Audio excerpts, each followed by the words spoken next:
guys, good afternoon. I'm traveling to Dinalupihan, Bataan because tomorrow I'll be doing a shoot. It's gonna be a steampunk shoot with Sir Ram Malyari.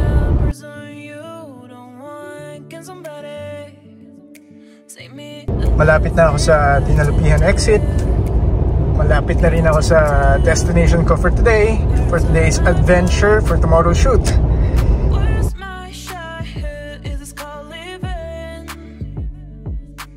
I think ito yung mountain na nakikita natin sa highway kanina. In 200 meters, turn left.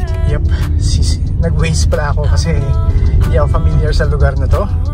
And oops, ingat mga bata. Ang ganda.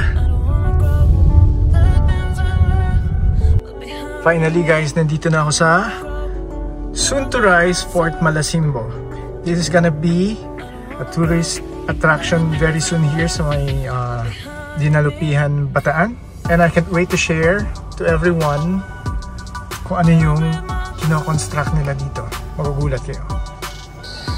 Hi guys, itutour ko kayo sa tutuluyan ko for tonight. So, ito, dito tayo sa Fort Malasimbo and then dito tayo mayroong guest house si Sir Ram Malyari. I'll be staying here for tonight because tomorrow morning we'll be shooting very early. So guys, magre-relax muna ako. Medyo malayo yung biyahe. Ganda ng room ko guys. It's full of artwork.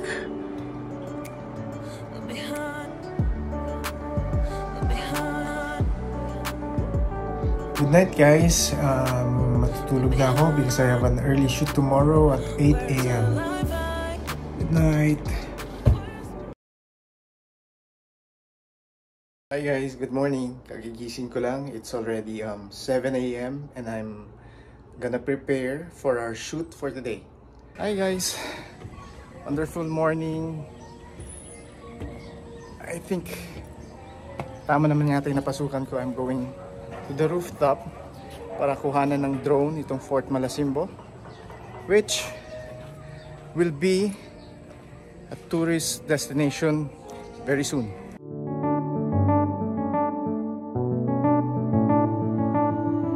I've been here but I have to stay afloat. It's not easy. Be a person you don't want. Can somebody take me other thing? Going to do. Where's the life where's my childhood? Is this called living? I don't know. Guys, ito nga pala yung Fort Malasimbo. It's soon to rise and that is the airship.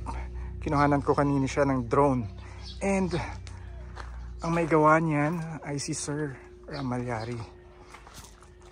He's a man of, action. He's very innovative. Kung may gusto siyang gawin, talagang ginagawa niya. Grabe yung imagination niya, no? Then grabe yung passion niya. And then yung willpower niya. Kaya he's very successful. And then, aside from being successful, napaka-humble ni Sir Ram. Guys, check natin yung mga big bike ni Sir Ram Malyari. Meron siyang Harley, meron siyang GS, BMW, at saka marami siyang mga enduro. Kasi mahilig siya mag-trail. Ano to? Parang rolling market, store. Good morning. Mababiral ganyan, sa TV. Oo, kasi para ano? nagre-create ako ng bagong vlog. Ready, ano? Okay. Sige po. Ay guys, itong buro na to is homemade. Wala siyang aftertaste and then wala siya yung the usual na amoy. Then ngayon ko lang nalaman na kanin pala. Binuro. Buro. Ang akala ko Tawagin buro. Ang akala ko dati ano to? Alamang. Hindi pala. Kung tawagin dito yung buro. Binuro. And guys, nandito ako sa location namin right now. Ito yung, check it out. Ang laki nito. Ito yung work area. Ito na rin yung warehouse ni Sir Ram Malyari. And then, dito nakalagay yung mga gawa niya tulad nitong steampunk na Voltes 5. And may mga maliit na aso dito.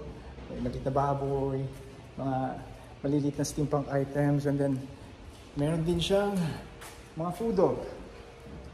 And, check nyo. May mga lumang Vespa dito. For sure, gagawin na naman yung steampunk yan. Or another project. And, tara, check natin dito yung location namin kanina. Ito yung gawa niyang Iron Man. And then, may steampunk na motor na, actually, nagpa-function yan, ha? Ito yung susi.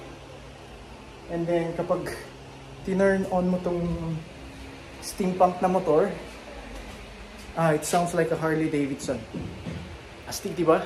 Napaka-creative ni Sir Ram. Kwento na ako sa kanya while we're waiting for the model. Na-mention niya yung pinaka-first na gawa niya pala is yung steampunk na maliliit na enduro bike. And then, parang nung na-feel niya na, wow, parang iba yung pakiramdam niya nung nagawa niya yun. Nagtuloy-tuloy na siya. And then ngayon, hindi lang yung ganung kaliliit na mga miniature steampunk na mga motor-motor ang gawa niya. So ngayon, laki na, nagpa-function pa. Then meron pang Iron Man. So guys, this is Ari Simangan. Used to be Arimoto, but right now, mas marami kasi akong, I think, malalagay na content dahil hindi naman ako masyadong nagmamotor. So, right now, this is day 1 of Ari's adventure.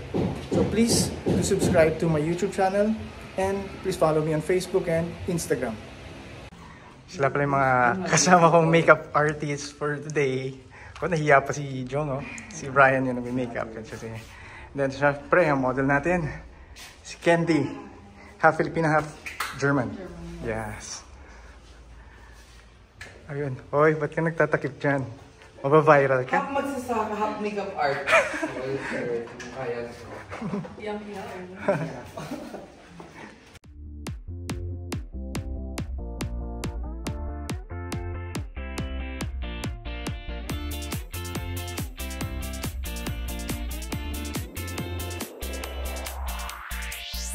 Buti na lang, kahit na naiwanan ko yung mga alien beast ko, I have my Profoto A1 because this Profoto A1 is very reliable. It's a studio flash, it's a mini studio flash na kaya mong dalhin. And I'm shooting a billboard right now. Saktong-sakto lang to. The best. Break time, so we just had our lunch. Dito ako sa very relaxing na kubo ni Sir Ram. And dun pala yung maging location ng airship. Airship ng Fort Malasimbo. Habang break time, iikot ko muna kayo. Dito kami nag-lunch. Masarap yung food dito, lalo na yung batchoy. Batchoy ng Tagalog na prepare ni Ma'am, yung mami ni Sir Ram Malyari. Thank you po sa food and for taking care of me here sa Fort Malasimbo. Doon ako nagstay guys, my guest house is Sir Ram Malyari. And usually dapat mga nagstay doon, mga for VIP guests, pero buhay naman ano, nakastay ako doon.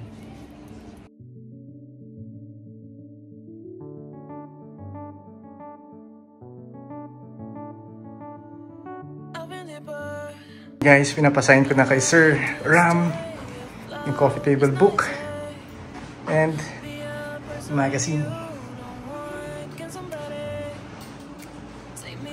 Thank you ulit, sir. Yun guys, katatapos lang ng shoot ko and I really had fun because you know, photography is what I really love to do and this is my passion, so why stop? Amazing.